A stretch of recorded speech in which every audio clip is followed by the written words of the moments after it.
Vendredi 14 juin 2024, bonsoir fidèles téléspectateurs. La Cour d'État a ordonné ce vendredi 14 juin 2024 la levée de l'immunité de Mohamed Bazoum, l'ancien président de la République du Niger. Pour les avocats de la défense, cette décision de la Cour d'État ouvrira la voie pour le tribunal militaire de poursuivre et juger leurs clients. Des avocats qui ont accusé la Cour qu'ils accusent de ne pas leur avoir donné accès à leurs clients et d'exposer leurs arguments. Le compte rendu est signé Balima Brema et Maman Siraji Nassirou.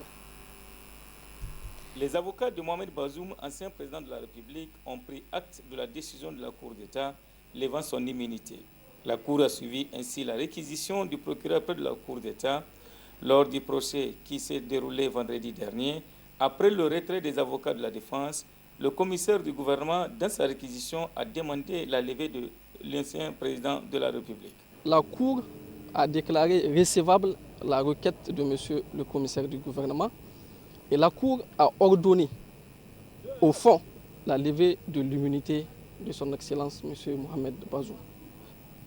Au nom du collectif des avocats de son Excellence monsieur Mohamed Bazoum, pour le moment, nous prenons acte de cette décision et le collectif va communiquer.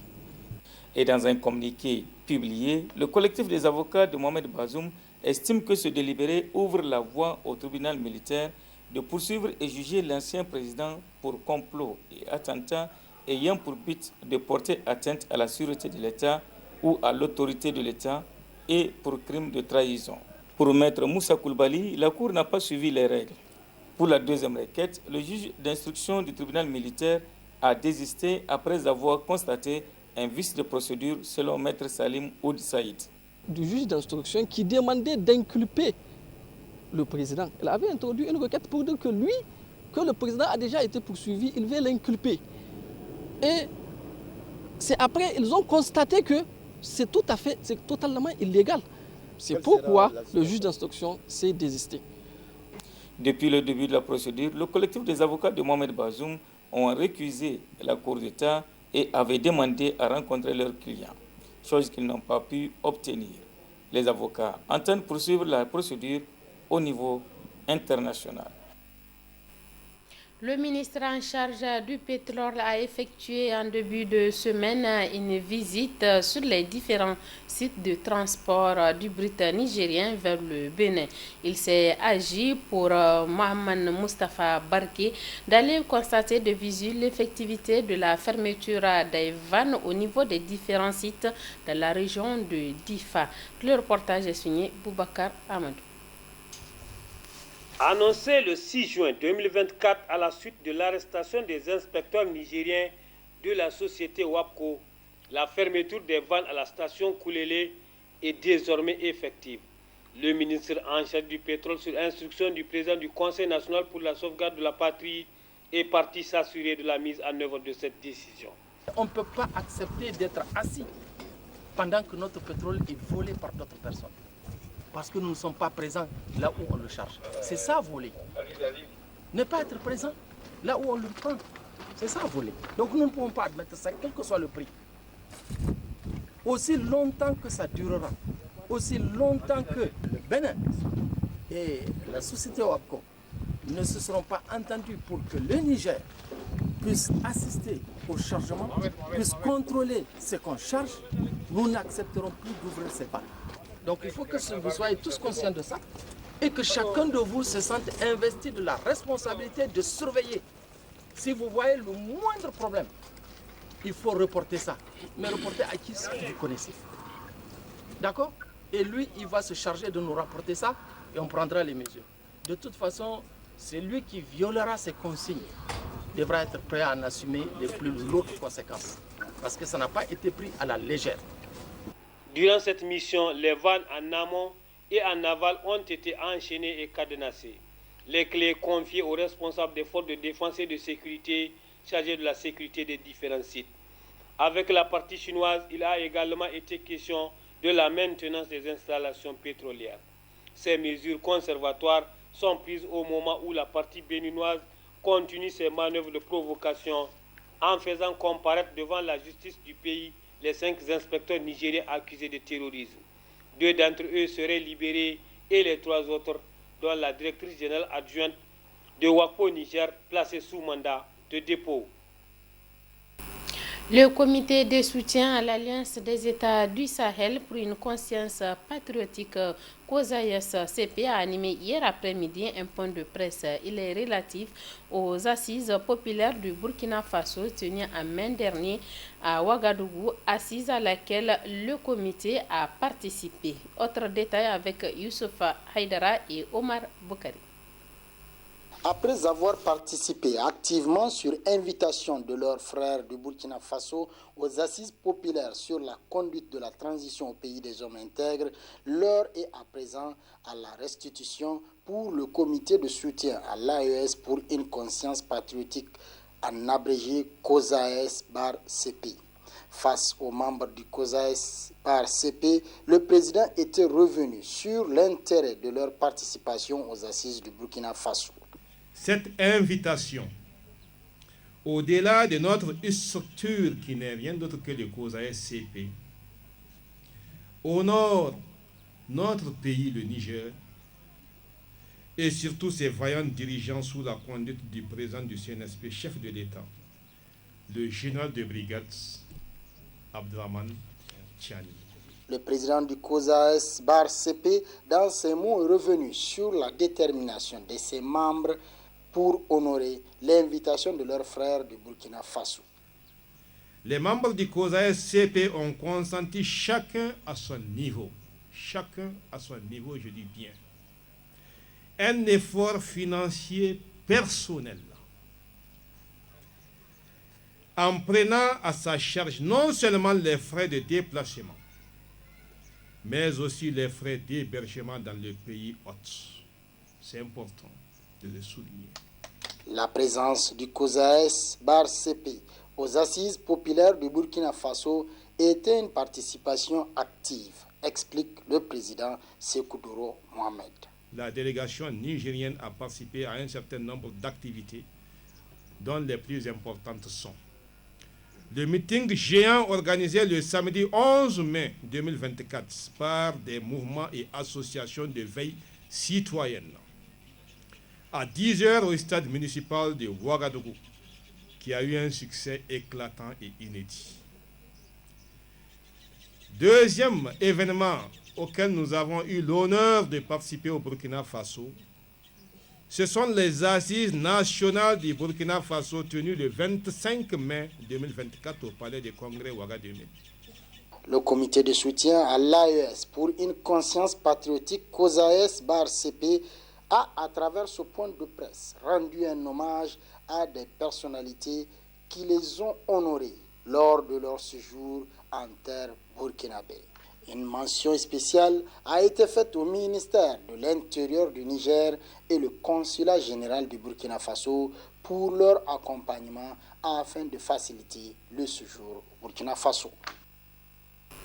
Autre aspect de ce journal, l'Association nationale des personnes atteintes par l'albinisme a organisé ce matin une journée porte ouverte. Objectif, sensibiliser les personnes sur la question de l'albinisme et présenter les produits exposés dans le cadre de prévention. Ousseina Hassimi et Likoga pour le code 30.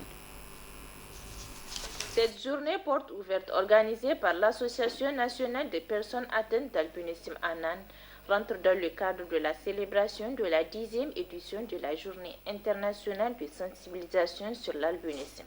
Une manière pour l'ANAN de présenter sa structure et l'unité de production de la crème solaire dans la boîte coûte 500 francs, les chapeaux et verres de soleil subventionnés par la Fondation d'utilité publique Raoul Folero. C'est en fait pour faire connaître à la population, aux médias, à tous ceux qui sont intéressés par la question de l'albinisme, de mieux savoir ce que l'association fait, ce que nous, en tant qu'organisation de la société civile, ce que nous faisons dans le cadre de la promotion des droits des personnes atteintes d'albinisme, et aussi d'échanger sur les défis et voir les perspectives avec la population. Dans le but de promouvoir l'inclusion sociale des personnes atteintes d'albinisme, l'ANAN mène plusieurs activités dont, entre autres, l'accompagnement avec les micro-projets, des cours de renforcement de capacité et l'autonomisation. Comme activité, déjà, si je prends une grande activité, c'est toujours les questions de sensibilisation des populations, des communautés et des personnes atteintes d'albinisme aussi. Là, c'est la sensibilisation, elle est transversale, elle est liée à tous les domaines, en fait, que ce soit le domaine de santé, que ce soit éducation, que ce soit dans le cadre de la prévention des stigmatisations, des discriminations, nous faisons la sensibilisation. Nous faisons aussi la sensibilisation par rapport à la prévention des cancers de la peau et la protection de la vie aussi, et avec les personnes atteintes d'albinisme. Nous faisons aussi la sensibilisation avec les enseignants au niveau scolaire au niveau scolaire pour essayer de favoriser une meilleure inclusion des élèves atteints d'albinisme au niveau scolaire. Un autre aspect des activités, nous faisons aussi la prévention du cancer. Organisation à but non lucratif créée en 2014, l'ANAN a pour principale mission la promotion et la protection des droits des personnes atteintes d'albinos au Niger à travers un changement de comportement et de mentalité par rapport à la perception et les préjugés à leur égard.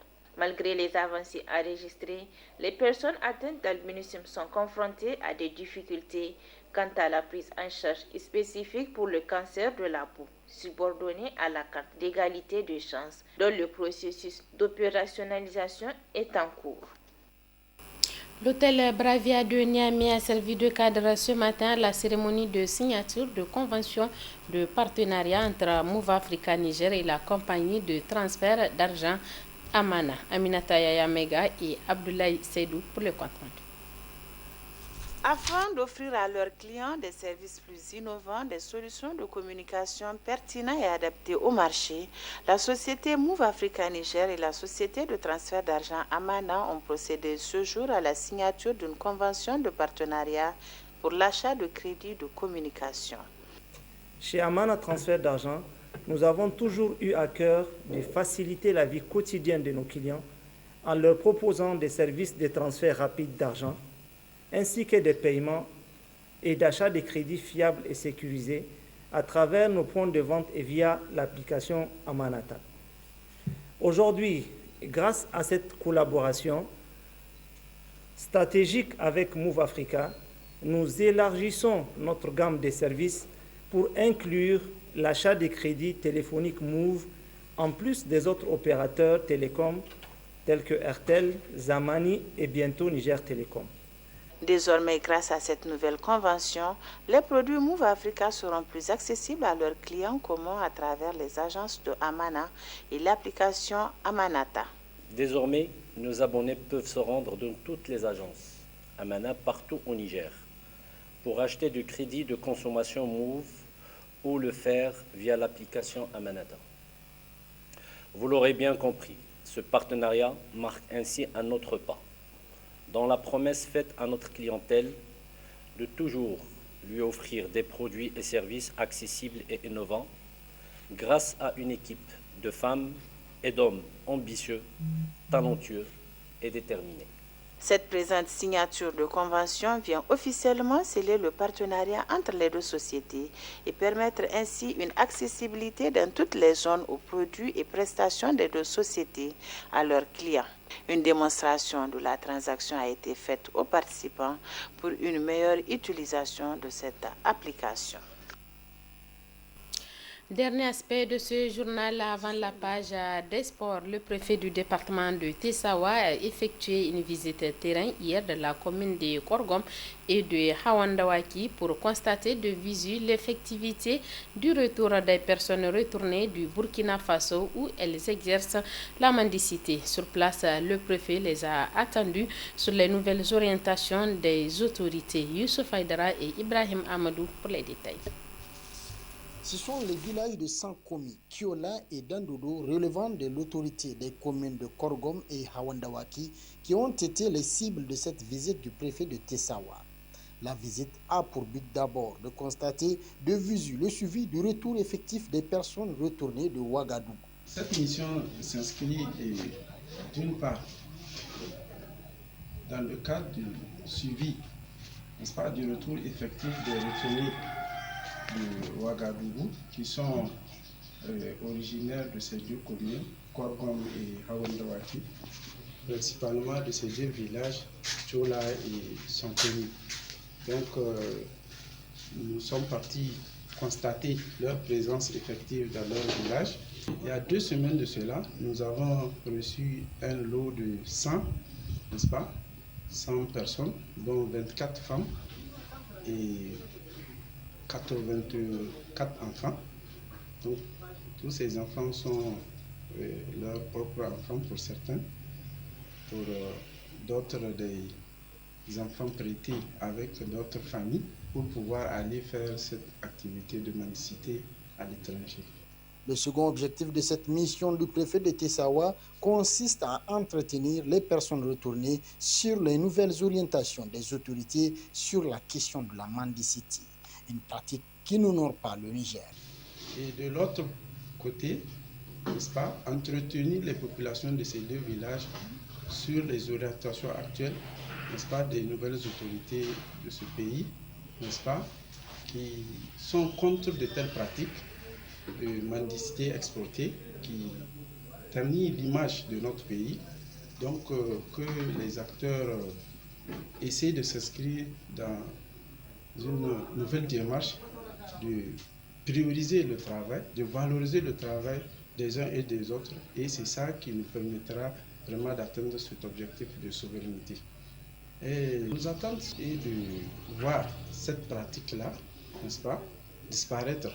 Surtout au niveau de ces communautés-là qui sont en train de faire de cela une tradition, n'est-ce pas, et qu'elles comprennent que ce n'est pas des pratiques acceptables religieusement d'abord, ni moralement, vu la souffrance à laquelle elles s'exposent, et surtout le fait d'amener ces pauvres enfants, n'est-ce pas, dans ces genres d'aventure. Et très souvent, tenez-vous, ils les extirpent de leur classe d'école pour aller les exposer dans ces activités-là. C'est en avril dernier que les autorités nigériennes ont par arrêté annoncé le rapatriement des mendiants nigériens au pays à travers la mise en place d'un comité qui a pour but de les recenser, rapatrier, accueillir et acheminer vers leurs localités respectives au Niger.